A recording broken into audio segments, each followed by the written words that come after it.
Shiva trailer ఆ cinema వచ్చినప్పుడు ఇంతకుముందు నేను చాలా చిన్నగా ఉంటుండే. అప్పుడు నాకు అంత అవగాహన లేదు సినిమా గురించి. కానీ ఆ రోజుల్లో నాగార్జున గారికి అంత కెరీర్ బ్రేక్ ఇచ్చే సినిమా అయింది, అది కూడా ఆర్జీవి గారు తీసిన సినిమా అంటే. ఇప్పుడున్న ఈ జనరేషన్కి ఎక్స్పెక్టేషన్ చాలా ఉన్నాయి. కలర్ గ్రేడింగు, మళ్ళీ సౌండ్ మిక్సింగ్ అంతా చేసి మళ్ళీ రిలీజ్ చేయడం అనేది నార్మల్ విషయం కాదు. ఆడియన్స్కి కానీ, నాగార్జున ఫ్యాన్స్కి కానీ అందరికీ మంచి ఎక్స్పెక్టేషన్స్ ఉన్నాయి. ఎక్స్పెక్టేషన్స్ అన్నీ కూడా ఒక థియేటర్లో మళ్ళీ ఎక్స్పీరియన్స్ చేయబోతున్నా.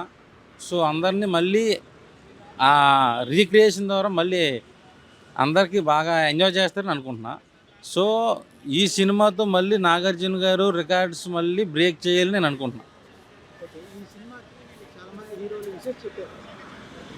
అవును, ప్రభాస్ గారు కానీ, రామ్ చరణ్ గారు కానీ, ఎన్టీఆర్ గారు కానీ అందరూ, మహేష్ బాబు గారు కానీ అందరూ విషయం చెప్పారు, నేను చూశాను.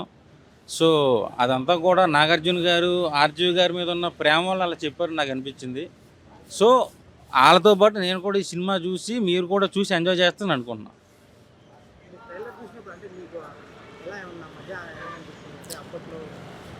ఈ శివ సినిమా ట్రైలరు ఒక 100 అర్జున్ రెడ్లు 100 యానిమల్ సినిమాలు చూస్తే ఎలా ఉంటుందో అలా ఉంది. అసలు ఇప్పుడు ఉన్న డైరెక్టర్స్ అందరికీ ఆర్జీవి గారే ఇన్స్పిరేషన్ అని చాలామంది చెప్తారు. వంగ మన ఎవరు సందీప్ రెడ్డి వంగ కానీ, హరీష్ శంకర్ కానీ, పూరి జగన్నాథ్ గారు, చాలా పెద్ద పెద్ద డైరెక్టర్స్ అందరికీ ఆర్జీవి గారు ఇన్స్పిరేషన్ వాళ్ళే చెప్పారు. సో అలాంటి ఈగర్గా వెయిట్ చేస్తున్న, ఫింగర్ క్రాస్డ్ నా అయితే. చాలా అంటే చాలా బాగుంది ట్రైలర్. ఈ సినిమాతో మళ్ళీ ఒక బాహుబలి రికార్డు లాగా శివ రికార్డులు కూడా ఒక రీక్రియేట్ అవుతాయి.